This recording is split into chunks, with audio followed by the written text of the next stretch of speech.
तो कैसे आप लोग बताना चाहूंगा आज बेसिकली जानेंगे टॉप ऐसी 5 इंडस्ट्रीज जिसमें कि हमें ना मोनोपोली मिलेगी और हम कैसे इन्वेस्ट कर सकते हैं पैसे को। क्योंकि हम जब पैसे इन्वेस्ट करते हैं, इन्वेस्ट करने के बाद हमें ये लगता है कि इस इंडस्ट्री से पैसा कब आउट हो जाएगा, मतलब इस कंपनी कब क्लोज हो जाएगी और हम क्यों ना इसके ऊपर ध्यान दें। ऐसा बहुत कुछ लगता है, पर लेकिन मैं आपको ऐसी 5 इंडस्ट्रीज के ऐसे स्टॉक्स बताऊंगा जिससे कि आप समझ पाओगे कि बेसिकली यस मार्केट में ऐसा कोई मोनोपोली अभी तक नहीं है। In the future 5 to 10 years में आएगा, तब की तब देखेंगे। पर स्टिल अगर मार्केट में हम लेके चलते हैं तो 20% की ऑन एन एवरेज वो स्टॉक्स हमें रिटर्न देती है। इन्वेस्टिंग जर्नी में हम कैसे इन्वेस्ट करके हम 20% का रिटर्न जनरेट करेंगे उसके बारे में पूरा बताऊंगा और जान पाओगे आपकी बेसिकली है क्या और किस किस तरीके से 5 ऐसी इंडस्ट्रीज को मैंने क्वालिफाई किया है कि ये इस इंडस्ट्रीज में अभी तक ऐसा कोई नहीं है जो कि मोनोपोली के हिसाब से आपको वही टक्कर दे सके, आपके स्टॉक को टक्कर दे सके, साथ ही साथ कोई दूसरा आकर के पूरे मार्केट को लेके जा सके। ऐसा कोई नहीं है। ऐसे स्टॉक लेकर के आया हूं, साथ ही साथ बताना चाहूंगा कि ये नॉर्मल सा एक एडवाइस नहीं है कि आप स्टॉक बाय कर लो। मैंने बस इतना आपको ओवरव्यू दिया है कि मैंने स्टॉक ऐसे इस तरीके से सिलेक्ट किए हैं। आपको अच्छा लगता है तो आप अपने तरीके से एनालाइज कर लेना स्टॉक को हर एक तरीके से, उसके बाद इन्वेस्ट करना। राइट, तो वीडियो के लास्ट तक बने रहिएगा जिससे कि आप ये समझ पाओ कि टोटल 5 ऐसे इंडस्ट्रीज में कौन कौन से स्टॉक लेके आ पाया हूं मैं, साथ ही साथ कौन कौन से स्टॉक में क्या क्या है, बेसिकली उसकी अंडरस्टैंडिंग क्या है, पावर क्या है स्टॉक की, और मैं ऐसा क्यों कहता हूं कि स्टॉक में आने वाले टाइम पे 20% की ग्रोथ आपको देखने को मिलेगी पर ईयर के हिसाब से, और लास्ट 5 इयर्स में भी 20% की ग्रोथ आपको पर ईयर के हिसाब से देखने को मिली है, पर स्टॉक के हिसाब से। प्लस ऐसी इंडस्ट्रीज में क्या है कि इसमें मोनोपोली सबसे ज्यादा है, ऐसा है क्या, राइट। तो सब कुछ डिस्कस करेंगे डिटेल्स पर डिटेल्स। तो स्टार्ट करते हैं कि है क्या हमारा टॉप 5 मोनोपोली सिस्टम्स, तो हम उसको जानते हैं बेसिकली है क्या। देखो, फर्स्ट थिंग टॉप 5 स्टॉक्स ऐसे बताऊंगा जो कि मोनोपोली में है। मार्केट में ऐसी पकड़ किसी के पास नहीं जो कि इनके पास है, राइट। मतलब कोई सा धंधा कोई सा बिजनेस करो, इनके साथ करोगे तो आप प्रॉफिटेबल बनाओगे। ऐसा क्या है इनके पास वो हम डिस्कस करेंगे। और ये हम हमेशा हर किसी बिजनेस को एक्वायर कर लेते हैं, कोई दूसरा कंपटीटर पैदा होने ही नहीं देते। देखो, पहला बात है टॉप 5 स्टॉक्स में पहला नंबर आता है पीडियालाइट। मान लो कि अभी तक पूरे मार्केट में ऐसा कोई पैदा नहीं हुआ जो कि फेविकॉल बना सके, और फेविकॉल मतलब और भी बहुत सारी छोटी मोटी कंपनियां आती होंगी, आई डोंट नो, मैंने तो आज तक नहीं देखा। मैं हमेशा फेविक्विक की यूज करता हूं और वो पीडियालाइट की आती है। और ऑलमोस्ट पूरा आधे से ज्यादा पूरा 90% जो हिंदुस्तान है वो सिर्फ पीडियालाइट को यूज करता है। पूरे इंडिया में सिर्फ पीडियालाइट फेविकॉल के नाम से जाना जाता है, राइट। मतलब घर का एक से दीवार से लेकर कुछ भी चीजें, या फिर हमें किसी डॉक्यूमेंट को किसी चीज को चिपकाना होता है या फिर कुछ करना होता है, तब भी हम फेविकॉल का यूज करते हैं। पीडियालाइट हर किसी को हर कोई जानता होगा, बट किसी ने स्टॉक प्राइस उधर नहीं देखा होगा क्योंकि हम इन्वेस्ट कर सकते हैं और यहाँ पे हमारे लिए अपॉर्चुनिटी बहुत अच्छी है। ऐसा किसी ने सोचा नहीं होगा और समझते भी नहीं है लोग। क्यों? क्योंकि यार पीडियालाइट क्या पता आगे जाएगा नहीं जाएगा, सस्टेन करेगा नहीं करेगा, ऐसा लोगों के कंसर्न होता है। यार देखो, अगर मार्केट में कोई कॉम्पिटिटर है ही नहीं स्टॉक का, तो मार्केट में स्टॉक ऊपर क्यों नहीं जाएगा। जब बिजनेस में कोई कॉम्पिटिटर ही पैदा नहीं है सामने, तो बिजनेस तो डेफिनेटली सी बात है कि यही जब खरीदना लोगों को, डिमांड लोगों की एक ही साइड है, तो डिमांड है तो सप्लाई भी बढ़ाना पड़ेगा, और सप्लाई बढ़ेगी डिमांड बढ़ेगी तो बिजनेस ऑलमोस्ट बढ़ेगा, राइट। क्योंकि बिजनेस का मॉडल क्या होता है, एक बिजनेस स्टार्ट किया है, बिजनेस स्टार्ट करने के बाद उसमें डिमांड आनी चाहिए। जितनी ज्यादा डिमांड आएगी कंपनी उतनी तेजी से उतना अच्छे से ग्रो करेगी। सेम थिंग यहाँ, डिमांड बहुत है सप्लाई नहीं होगी तो कैसे काम चलेगा। सप्लाई भी उसी तरीके से कंपनी ग्रो कर रही है, तो कंपनी के साथ डिमांड भी है, सप्लाई भी है, बिजनेस भी ग्रो कर रहा है। लास्ट 5 इयर्स का उठा के देख लीजिएगा, 20% का रिटर्न हर ईयर के हिसाब से आपको देखने को मिलेगा पीडियालाइट में। 20% रिटर्न ऑलमोस्ट आपको देखने को मिलेगा, राइट। सेकंड स्टॉक पे आते हैं एशियन पेंट। अभी तक मार्केट में हर कोई पेंट की कंपनी बहुत सारी देखी है मैंने, ऐसा नहीं कि एशियन पेंट ही है, बट यस मुझे लगता है कि ऑलमोस्ट जो मैंने देखा है और मैंने अपने कैलकुलेशन के हिसाब से जो मैं नाप के लेकर गया हूं, 60 से 65%, 60 to 65% का बिजनेस सिर्फ अभी एशियन पेंट के पास है। पूरे मार्केट में एशियन पेंट के पास 60 to 65% का बिजनेस है। बाकी कोई भी ग्रेसिम आ गया, बहुत सारे मार्केट में बहुत सारे ऐसे हैं जो कंप्यूटर पैदा हो गए हैं इस पेंट की इंडस्ट्रीज में, बट अभी तक एशियन पेंट के पास 60 to 65% का बिजनेस सिर्फ एशियन पेंट हैंडल करता है पूरे all over the India, right. तो स्टिल अभी मार्केट का इतना अपॉर्चुनिटी है कि 65% का बिजनेस है जो वो खुद करते हैं, बाकी का जो 35% है क्योंकि और बहुत सारी कंपनीज मार्केट में आ गई है, तो लोएस्ट प्राइस पे या फिर ऐसे किसी भी तरीके से प्राइस में मार्केट को वैल्यू करना एंड मार्केट में वस्तुओं को बेचना उस तरीके से चल रहा है। तो 35% ऑलमोस्ट उन्होंने कवर कर रखा है, बाकी 65% बिजनेस ऑलमोस्ट अभी भी एशियन पेंट के पास है। तो यानी कि आने वाले टाइम पे अगर आपको देखोगे तो किसी भी चीजों के लिए हमें पेंट की जरूरत पड़ती है। अगर गाड़ी चलेगा तो पेंट होगी, राइट, तो हमें पेंट का रेट बढ़ेगा। ये अगर घर बनेगा तो पेंट चाहिए होगा, तब भी पेंट, एशियन पेंट। अरे अच्छे से अच्छा आदमी एशियन पेंट के पास जाता है मुकाबले किसी और छोटे मोटे ब्रांड के पास, बिकॉज एक तो नाम प्लस ब्रांड, उसके बाद पहली बात लोगों का ट्रस्ट, वो ट्रस्ट भी इनके पास होगा, राइट। तो सिंपल से 65% का बिजनेस है वो अभी एशियन पेंट के पास ही है। तो मार्केट में आने वाले 5 साल तो ऑलमोस्ट इनके पास ही है, अभी कोई भी टक्कर का नहीं है, कोई कंप्यूटर पैदा नहीं हुआ, राइट। स्टिल आप चलते हैं तीसरे पॉइंट पे। तीसरा पॉइंट है हमारा एफएमसीजी स्टॉक्स में। तो एफएमसीजी स्टॉक्स में मैंने 3 ऐसे स्टॉक्स जो मैं 4 ऐसे स्टॉक्स में लेके आया हूं, इसमें अलग अलग तरीके से अलग अलग मोनोपोली है। हर एक स्टॉक का अलग अलग तरीका है, अलग अलग तरीके से वो मोनोपोली अपने अधिकार जमा रखे हैं, वो अलग अलग तरीका है। वो बताता हूं कैसे। पहला हिंदुस्तान यूनिलीवर। हिंदुस्तान यूनिलीवर जो है बेसिकली अगर आप देखोगे तो मार्केट में ऐसी इंडस्ट्रीज है जिसके पास कौन सा साबुन नहीं जो आप यूज करते हो वो हिंदुस्तान यूनिलीवर के पास नहीं है। अगर डिटॉल छोड़ के अगर मैं सारी साबुन की बात करूं, हमाम, लिरिल, डव या फिर आप लक्स या फिर लाइफबॉय, सारे साबुन का जो पूरा लिस्ट है वो सिर्फ HUL के पास आता है। तो इतनी बड़ी इंडस्ट्रीज आपको यहाँ मिलती है, यानी कि यहाँ से लेकर के उसके बाद अगर आप शैम्पू में चले जाओ तो आपके पास क्लिनिक प्लस, ट्रेस्मे हो गया, एंड साथ ही साथ उसका अगर आप देखोगे डव हो गया, सारा जो पूरा जो पिटारा है वो सिर्फ HUL के पास है। HUL ये दावा भी करती है कि यस, अगर मार्केट में कोई साबुन बनाने वाला आदमी आता है मार्केट में और वो साबुन को मतलब स्टोर को इतना ग्रो कर लेता है कि पूरे स्टेट में अच्छे से बिक रहा है साबुन, बट वो उस कंपनी को भी एक्वायर कर लेते हैं। क्यों? क्योंकि उन्हें पता है कि उस कंपनी का जो वस्तु है वो सेल आउट करने के लिए, मार्केट के हर एक कोने तक पहुंचाने के लिए बहुत पैसा चाहिए सामने वाले पर्सन को। बट अगर मैं उस वस्तु को उठा लूं तो उस वस्तु को पहुंचाने के लिए 0 रुपए की कॉस्टिंग बढ़ेगी मेरे लिए। वो HUL को पता है, बिकॉज क्योंकि मार्केट में ना हर एक डिस्ट्रीब्यूटर हर एक कोने से जुड़ा हुआ है HUL के साथ, और HUL का डिस्ट्रीब्यूटर हर एक कोने में है, तो किसी भी वस्तु को किसी भी कोने तक पहुंचाने के लिए कोई भी कॉस्टिंग नहीं लगती HUL को। ये सबसे बड़ी बात होती है, राइट। तो मार्केट में इतना बड़ा जो फंड है ना ऑलरेडी कैप्चर कर चुके हैं। मार्केट में HUL का शेयर लास्ट अगर आप देखते हैं 2017-2018 के आसपास, तो HUL का शेयर कम से कम 1500 या 1700 के आसपास रेंज करता था। स्टिल वो 2700 रुपीज का है। अभी जब मार्केट डाउन पे आई थी 1900 तक आया था, मैंने वापस कहा था मार्केट आप HUL को खरीद सकते हो, शेयर होल्डिंग खरीद सकते हो, जितना चाहो आप खरीद सकते हो, बिकॉज मार्केट वापस जैसे बूम बैक करेगा मार्केट ऊपर आएगा। 2700 के आसपास अभी रन कर रहा है, राइट। सेकंड आता है टाटा कंज्यूमर। टाटा कंज्यूमर में आपको टाटा कॉफी हो गया, टाटा के बहुत सारे प्रोडक्ट्स आते हैं जो कि आपको मिलेंगे टाटा कंज्यूमर के अंदर। ये भी एक ब्रांड है। लास्ट टाइम अगर आप देखोगे तो ऑलमोस्ट 2017-2015 के आसपास इस प्राइस का, स्टॉक का भी प्राइस ऑलमोस्ट 200 या 300 के आसपास हुआ करता था। स्टिल कंपनी का प्राइस जो 808 के आसपास है। तो लास्ट अगर उठा के भी देखोगे तो इधर जो अभी मार्केट क्रैश हुआ था तभी प्राइस जो है 700 के आसपास आया था। स्टिल मार्केट का प्राइस 900 रुपीज है, यानी लास्ट ऑलमोस्ट 1 और 2 वीक्स या फिर 1 मंथ मान के चल सकते हो, ऑलमोस्ट कंपनी ने 15 to 20% का रिटर्न दिया हुआ, राइट। स्टिल कंपनी का जो है आपका वो है गोदरेज कंज्यूमर। गोदरेज कंज्यूमर भी सेम थिंग है, मार्केट में अच्छी खासी अपॉर्चुनिटी है, और गोदरेज कंज्यूमर के पास अलग ब्रांड है, मतलब उनके पास ब्लैक हीट आता है इनका, एंड गुड नाइट आती है, इन सारी चीजों का जो है अलग ब्रांड है। मतलब HUL एक अलग वर्क करता है, टाटा कंज्यूमर एक अलग तरीके से वर्क करता है, प्लस एक गोदरेज कंज्यूमर भी एक अलग तरीके से मार्केट में ब्रांड अपने आप को बनाता है, और उनका एक अलग ब्रांड है। मतलब एक काला हिट है जो कि इन दोनों के पास नहीं मिलेगा आपको।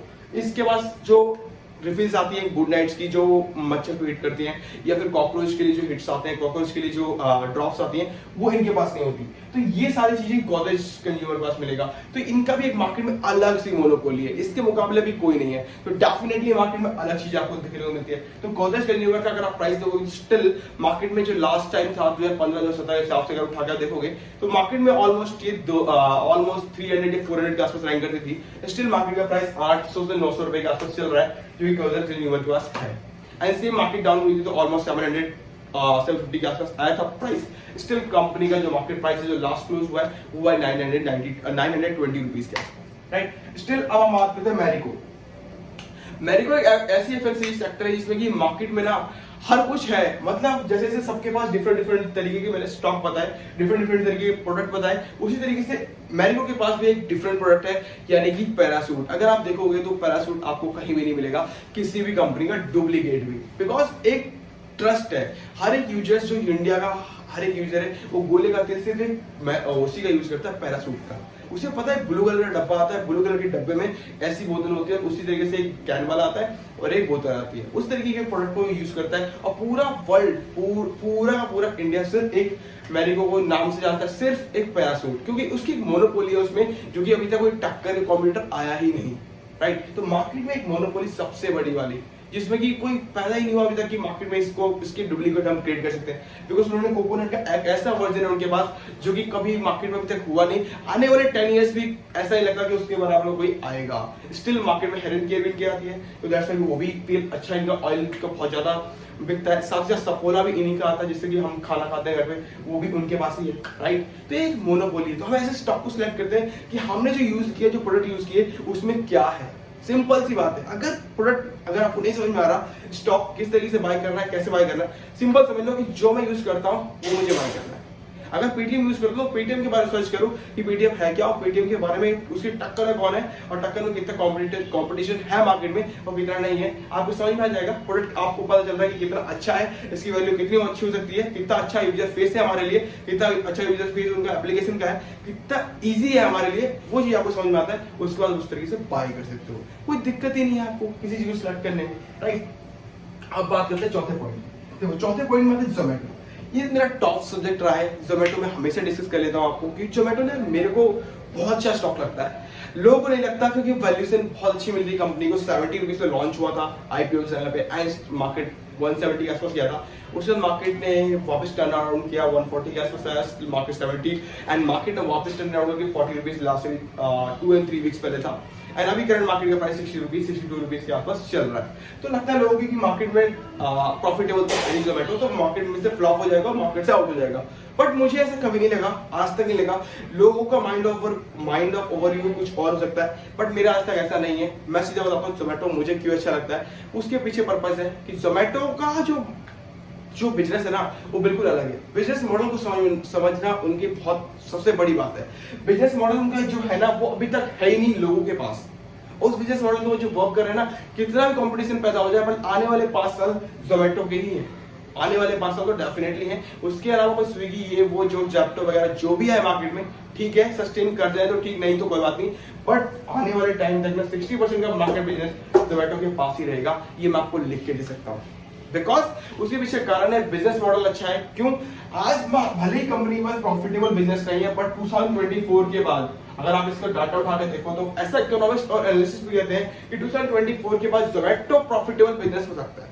बिकॉज अभी भी इन्फोइस की अगर आप देखोगे, इन्फोइस जो मार्केट में Naukri.com, Jeevansathi.com, Sai.com ये जो वेबसाइट चलाती है, उसकी भी 5 से 10% का इन्वेस्टमेंट अभी भी है, एंड 15 से 20% का इन्वेस्टमेंट जब वैल्यूएशन मार्केट में आया था जोमेटो की, राइट। तो ऐसा नहीं है कि जोमेटो का फ्लॉप बिजनेस है, बिजनेस मॉडल बहुत अच्छा है। बेसिकली बिजनेस मॉडल ये कहता है कि जोमेटो एक ऐसा बिजनेस है जो कि आने वाले टाइम पे इंडिया में अगर ग्रो करता है, वेस्टर्न कंट्रीज का है, और अगर वो चीज ग्रो होती है तो डेफिनेटली जोमेटो वो होगा जो आज लोगों ने देखा ही नहीं, राइट। तो जोमेटो का पर्पस ये है कि मार्केट में ना, कि जो मॉर्निंग का ब्रेकफास्ट से लेकर के रात के डिनर तक सारे प्रोडक्ट को घर तक पहुंचाना, ठीक है। तो अब दिक्कत यहाँ पे ये आती है कि लोगों को लगता है कि जो बिजनेस है वो जोमेटो बीच से लोगों को उठाता है, लोगों की चीजों करता है, उतना कहाँ सस्टेन कर पाएगा। बट ऐसा नहीं है, जोमेटो वर्क बहुत अच्छा करता है, जोमेटो के पास अच्छी फंडिंग भी है, प्लस स्टिल मार्केट में वैल्यूएशन ज्यादा मिला है, और अभी तक प्रॉफिटेबल कंपनी नहीं थी, इसलिए स्टॉक का प्राइस नीचे आ गया। बट बिजनेस मॉडल ये है कि आने वाले टाइम पे इनके टक्कर अभी तक कोई है नहीं, और इनके पास जो बिजनेस मॉडल है वो ऑलमोस्ट किसी के पास नहीं, राइट। तो डेफिनेटली ये वर्क करेगा। स्टिल अगर आप देखोगे तो डिलीवरी जो आता है सेकंड नंबर पे मेरे हिसाब से। मार्केट में आईपीओ लॉन्च हुआ, उसके बाद मार्केट में ऐसा लगा लोगों को कि मार्केट में डिलीवरी आ रहा है, तो मार्केट ऑलरेडी लॉस में है, और ऑलमोस्ट कंपनी की तरफ से मांगा गया था 5000 करोड़ रुपीस, जो कि कंपनी को मिला वैल्यूएशन के लिए आई थी जब। एंड उसके बाद कंपनी का मार्केट जो शेयर था थोड़ा नीचे गया, उसके बाद मार्केट ने बूम बैक किया। मार्केट में ऑलमोस्ट 600 के आसपास चल रही है डिलीवरी की, पर लेकिन मुझे लगता है कि मार्केट में डिलीवरी बहुत अच्छे से चलेगा। बिकॉज अभी देखो इंडिया में ना ई कार्ट और फिर अमेजोन की जो खुद की सर्विसेज है वो चलती है, ठीक है, बट लेकिन अमेजोन फुलफिल्ड बाय अमेजोन वो सिर्फ उतना ही वर्क करता है जितना कि उनके पास डिस्टेंस से जो वो पूरे कर पाते हैं, बट डिलीवरी उस जगह में वर्क करता है जहां पे उनको जस्ट सर्विसेज नीड चाहिए होती है। उस सर्विसेज को अमेजोन को भी चाहिए होती है, क्योंकि ऐसी ऐसी कोई सी जगह होती है जहां पे अमेजोन है ही नहीं, बिल्कुल भी नहीं है, तो उस जगह वो डिलीवरी का सहारा लेता है। या फिर फ्लिपकार्ट, इतनी बड़ी इंडस्ट्रीज है, उसका भी सहारा के लिए वो डिलीवरी का लेते हैं। मिंत्रा, एक्सप्रेस के नाम से चलाते हैं, बट लेकिन डिलीवरी का बहुत ज्यादा से ज्यादा उनका सहारा लेते हैं, बिकॉज उन्हें पता है कि मार्केट में हमें अगर स्कोप चाहिए तो हमें डिलीवरी को लेके जाना पड़ेगा, बिकॉज उनको डिलीवरी के लिए ऐसी ऐसी जगह होती है जहाँ पे डिलीवरी कुछ नीड होती है, डिलीवरी हर जगह डिलीवर करता है, बट ई कार्ट उनका या फिर अमेजोन का फुलफिल्ड बाय अमेजोन जो उनकी खुद की सर्विसेज होती हैं वो डिलीवर नहीं करती उस जगह पे आइटम्स को, बट लेकिन उनको कस्टमर तो एक्वायर करने हैं, उनको इनके साथ जाना पड़ेगा, और जब इनके साथ ये चीजें हो पा रही हैं तो डेफिनेटली वो डिलीवरी ग्रो करेगा, राइट। जब से इंडस्ट्रीज लॉन्च हुई है तब से लेकर अब तक कंपनी प्रॉफिट में थी, ऑलमोस्ट प्रॉफिट में रही है, but in the future company ने जो वैल्यूएशन मांगा है उसी हिसाब से मार्केट में अभी तो अच्छा स्टॉक है, बट इन द फ्यूचर अगर ऐसा अगर रहा तो डेफिनेटली मार्केट में और भी अच्छा ग्रो कर सकती है। बट मैं ऐसा कहूंगा कि मार्केट में अभी अपॉर्चुनिटी है कि ग्रो करेगी, बट लेकिन 5000 करोड़ रुपीस का जो वैल्यूएशन मांगा था वो एक इनफ मुझे नहीं लगा था, मैंने आईपीओ में इन्वेस्ट नहीं किया था, इसलिए मुझे थोड़ा सा डाउट है। बाकी मार्केट का बिजनेस मॉडल अच्छा है, आप इन्वेस्ट कर सकते हो, ये आप पे डिपेंड करता है। मैंने पहले कहा कि मैंने आपको एडवाइस नहीं दी है, मैंने सिर्फ आपको एक ओवरव्यू दिया है कि मार्केट का स्टॉक ये है और मार्केट में चीजें ये है, इसका वैल्यू ये है, फाइनेंस ये है, इसका बिजनेस मॉडल ये है। आपको डिपेंड करता है कि आप क्या लेके चल सकते हो, क्या आपका माइंड ऑफ थॉट कहता है कि आपको इन्वेस्ट करना चाहिए नहीं करना चाहिए, आप पे डिपेंड है, राइट। अब हम बात करते हैं पांचवा पॉइंट। तो पांचवा पॉइंट है अपना C8 टायर का। यार देखो, मैं हमेशा डिस्कस करता हूँ जब अगर कार चाहिए, ड्रीम है, तो डेफिनेटली आपको टायर भी चाहिए कि टायर लगाओ, देन आपको टायर में अगर इन्वेस्ट करोगे तो कार मिलेगी। बट ऐसा बिल्कुल ठीक है कहना कि आपको टायर में इन्वेस्ट करो तो कार मिलेगी, बट आपको पहले समझना पड़ेगा कि बिजनेस मॉडल में कौन सा टायर मुझे कितना इन्वेस्ट करना है। अगर मुझे 800 रुपये में C8 टायर मिल रहा है तो मैं बाय करूंगा, अगर मुझे 1300 रुपये में C8 टायर मिल रहा है जो ऑलमोस्ट हाई पे, वो मैं थोड़ी बाय करूंगा, राइट। तो उसी तरीके से आप इन्वेस्ट करो। इन्वेस्ट करने के लिए पहले समझो कि मार्केट का क्राइटेरिया क्या है। उसी जगह में दूसरा मार्केट का जो C8 टायर के अलावा अपोलो टायर है, तो दोनों को कंपटीशन में टाइप करो और देखो कि मार्केट में कौन सा वैल्यू ज्यादा बन रहा है। अब देखो दोनों में लग रहा है कि मार्केट का फाइनेंशियल कंडीशन C8 टायर का अच्छा है मुकाबले अपोलो टायर के, तो C8 टायर को एक्वायर करो, C8 टायर में शेयर होल्डिंग खरीदो और शेयर टायर में इन्वेस्ट करके अपनी चीजों को, फ्यूचर के गोल को सेट करो कि हमें चाहिए कितना और हमें मार्केट से कितना अपॉर्चुनिटी लगता है कि हमें मिल जाएगा कि हम इस ग्रैब कर पाएंगे, राइट। तो हम इस तरीके से टायर बिजनेस देख सकते हैं अपना पांचवा। उसके बाद आता है अभी लास्ट में एक एडिशनल पॉइंट रखा था मैंने आपके लिए कि एडिशनल पॉइंट में आपको एक बताता हूँ कि बेसिकली है क्या और कैसे वर्क करता है। अभी मार्केट में ना क्या कि पायलट जो भी अगर मार्केट में आता है ईवी को लेकर के, तो वो एक पायलट बैच होगा, मतलब एक पायलट बिजनेस होगा उनके लिए और बिजनेस मॉडल होगा जो कि ग्रो करेगा। बट लेकिन स्टिल अभी मार्केट में जो बहुत सारी कंपनियां आउट हो गई हैं, होंडा सिटी हो गई एंड साथ ही साथ शेवरलेट हो गई एंड बहुत फोर्ड हो गया, मार्केट से आउट हो गई है। और होंडा ने भी कहा कि 2 से 3 मॉडल हम सिर्फ इंडिया में सेल आउट करेंगे, बाकी का मॉडल हम नहीं लेके जाएंगे। हमें नहीं लगता कि हमें वहाँ प्रॉफिट है, बिकॉज टैक्स कंसेशन बहुत ज्यादा है, ठीक है। क्योंकि मैंने बहुत पहले डिस्कस भी किया कि अगर इंडिया में ईवी आती ही है तो ऐसा नहीं है कि लोग यहाँ पे बहुत ज्यादा हो जाएंगे और सारी चीजें, बिकॉज गवर्नमेंट सीधा टैक्स को बढ़ा दे, टैक्स को बढ़ाने के बाद वो सस्टेन नहीं कर पाएगा, क्योंकि एक यूजर जब मार्केट में लेने जाएगा किसी वस्तु को तो अगर टैक्स ज्यादा लगा तो वो नहीं लेगा, वो पेट्रोल और डीजल पे ही कंटिन्यू करेगा, राइट। तो सेम थिंग यहाँ पे टाटा मोटर्स ने अभी तक प्रॉफिट में नहीं थी, पर लेकिन थोड़ा थोड़ा प्रॉफिट बुक करना चालू किया है, प्रॉफिट कंपनी प्रॉफिटेबल बना रही है। जैसे ही प्रॉफिट हो जाती है मार्केट में, वो हो सकता है पहला कदम टाटा मोटर्स का जाए ईवी के लिए। तो अगर ईवी के लिए पहला कदम टाटा मोटर्स से जाता है, एक अच्छा खासा ग्रोथ की अपॉर्चुनिटी देख सकती है अगर टैक्स कंसेशन में कोई दिक्कत नहीं आई तो गवर्नमेंट की साइड से। अगर टैक्स में कुछ अगर कोई भी इंप्रूवमेंट होता है या फिर कोई लेसन होता है तो आपको मैं बता दूंगा अपडेट करके। बट स्टिल कंपनी का ये कहना है कि अगर ईवी का हम लेकर के आते हैं, पायलट भी स्टार्ट करते हैं, तो हमें लगता है कि बिजनेस फ्लॉप हो सकता है,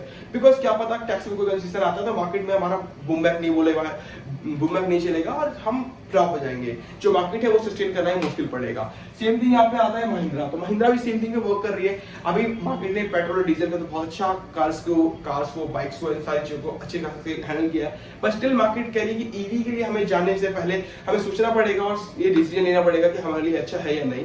वो डिपेंड करता है, वो चीज उन्होंने अभी होल्ड करके रखा है। जैसे ही कुछ इन्फॉर्मेशन आती है कि यस ईवी के लिए वर्क करना चालू कर रहे हैं, पायलट बैच है एंड अच्छा खासा बिजनेस स्टार्ट हुआ है, then I definitely update you. But लेकिन मुझे लगता है कि ये दोनों बिजनेस फ्लॉप नहीं, बहुत ही अच्छे बिजनेस हैं जो कि बहुत कम समय में बहुत अच्छा रिटर्न दिया है। एंड अगर आपको अच्छा लगता है तो आप उस तरीके से इन्वेस्ट कर सकते हो। वीडियो अच्छी लगे तो साथ में लाइक भी कर सकते हो, शेयर कर सकते हो, एंड अभी तक पेज को सब्सक्राइब नहीं किया तो सब्सक्राइब कर लीजिएगा। मिलते हैं नेक्स्ट वीडियो में, तब तक जय हिंद जय भारत।